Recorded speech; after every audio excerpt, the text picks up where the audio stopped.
Assalamualaikum warahmatullahi wabarakatuh. Sahabat-sahabat saya, peminat sejarah Perang Dunia Kedua di Melaya. Saya sekarang berada di sebuah jambatan di daerah Bidur, Perak yang menghubungkan jalan yang menghubungkan Teluk Intan dan juga Bidur. Di jambatan yang saya berada sekarang ni berlaku satu peristiwa pertempuran rearguard action antara unit 12 Indian Brigade bersama unit 11th Regiment Imperial Guard Division Tentera Jepun.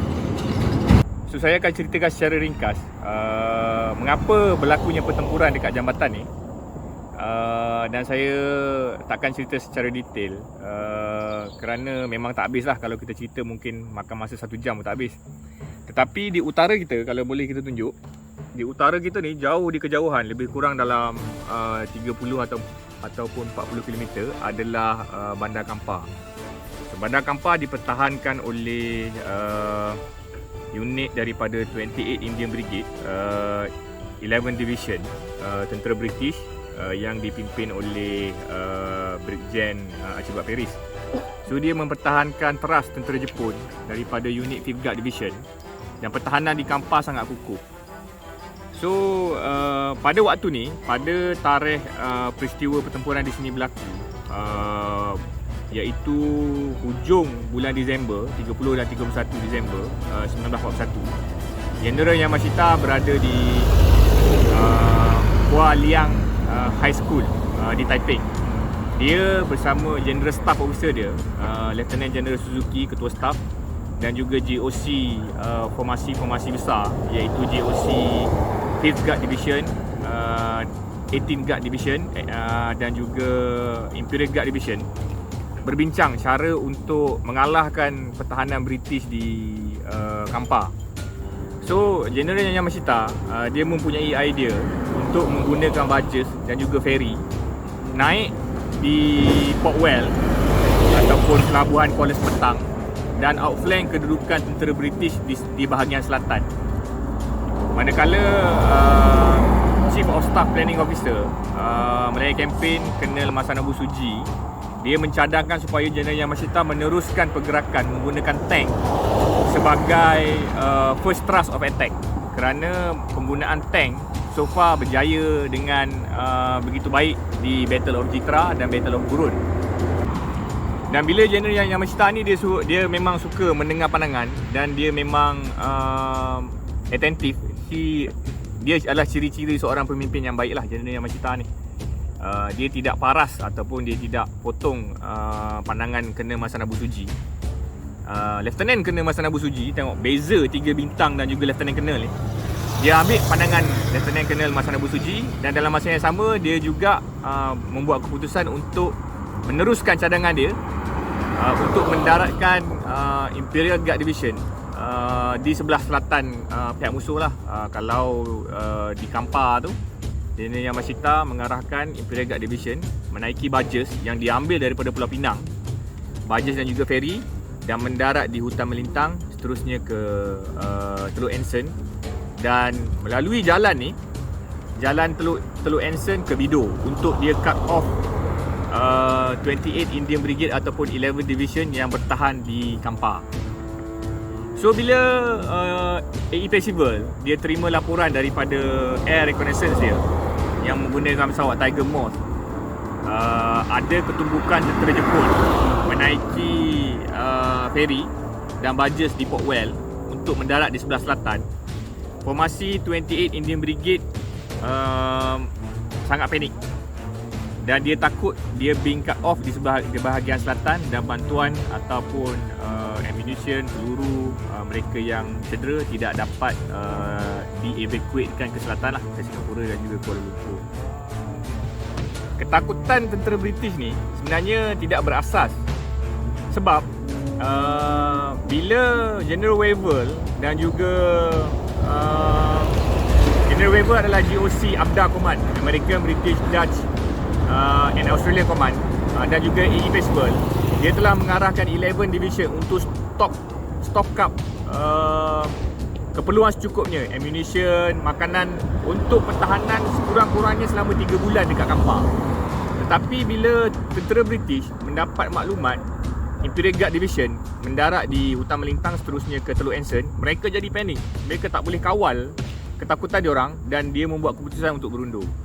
Jadi pertahanan British di Kampar ni tidak dikalahkan oleh tentera Jepun walaupun berlaku banyak cubaan dan probing attack untuk mengalahkan kedudukan tentera British di Kampar. Dan di Kampar kita dapat tengok Thompson Ridge ditawan semula oleh unit-unit yang berjuang berhabis-habisan lah. Punjab unit, Sikh unit, mereka berjuang dengan very gallant lah. So Brigjen Archibald Paris mendapat arahan daripada Percival, you need to pull back formasi tu ke bahagian selatan, iaitu di Slim River. So pertahanan di Gopeng, pertahanan di Kampar ditinggalkan begitu saja dan dia memberi ruang kepada tentera Jepun daripada unit 5th Guard Division untuk terus mara ke bahagian selatan melalui Kampar tanpa lagi ditentang, dan 28 Indian Brigade ataupun formasi 11 Division merundur ke sebelah Slim River.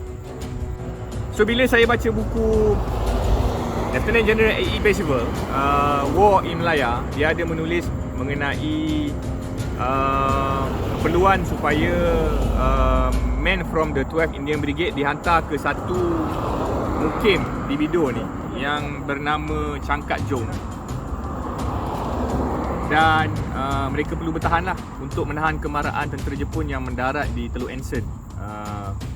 Dan formasi 12th Indian Brigade ni saya nak kena semak dulu, saya percaya ia adalah 5th Punjab.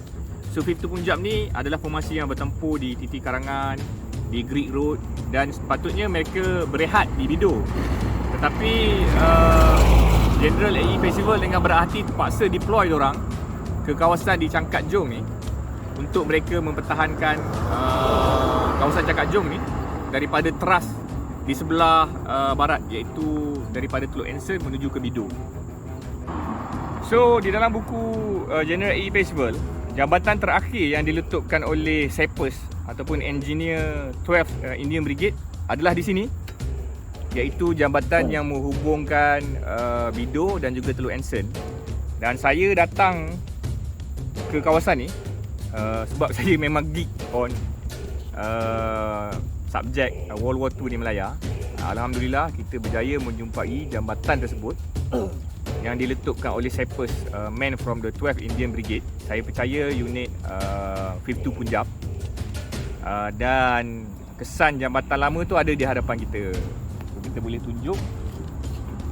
So kalau kita dapat tengok, ada tiang ni lama ni dan juga tiang di hujung sana, dan juga foundation jambatan jalan lama. Look road lah. Kalau sekarang ni ada jambatan baru, so ini adalah jambatan lama lah. Dan tiang ini diletupkan oleh Sappers ataupun engineer daripada men of the 12th Indian Brigade. So General Percival dalam buku dia mention ini adalah jambatan terakhir yang diletupkan oleh Sappers 12th Indian Brigade bagi menghalang kemarahan unit Imperial Guard Division tentera Jepun yang mendarat di Teluk Anson, untuk membolehkan 11 Division yang bertahan di Kampar tu semuanya berundur daripada Kampar melalui Temuh, melalui Bido, dan pergi ke tempat pertahanan seterusnya di Slim River. So jalan ni pada tahun 1940-an telah berwujud menghubungkan antara Teluk Anson dan juga Bido.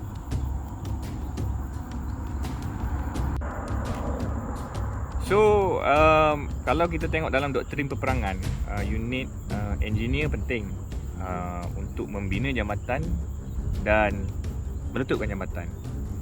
So dalam taktik unit jurutera, peranan utama dia di dalam formasi ketenteraan adalah untuk impede dan juga open up access for combat unit untuk melalui. So di sini unit Imperial Guard Division yang mendarat di Teluk Anson adalah pada 2 dan 3 Januari Pertempuran di Slim River berlaku pada 7 Januari dan jambatan ni mungkin diletupkan di antara tarikh itulah. So first contact di utara Slim River antara unit Vanguard iaitu 419 Hyderabad bersama 5th Guard Division tentera Jepun adalah pada pagi 7 Januari pukul 12 atau 1 pagi lah. So maknanya daripada pendaratan mereka di hutan melintang, mereka berjaya lalu jambatan ni dibaiki oleh engineer unit Imperial Guard Division dalam masa 1 hari ataupun 2 hari lah. So itu saja untuk lawatan di jambatan ini, dan kita akan tunjukkan video sekeliling untuk appreciate terrain dan juga bentuk muka bumi lah. So hari ni apa yang tinggal adalah pillars konkrit dan juga pillars kayu di bahagian tengah jambatan dan juga tepi jambatan.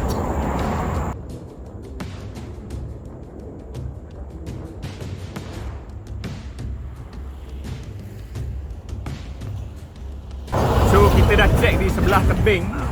Memang terbukti ada jalan lama, metallic road ataupun jalan bertar yang menghubungkan ke arah kepala jambatan. Kita boleh tunjuk.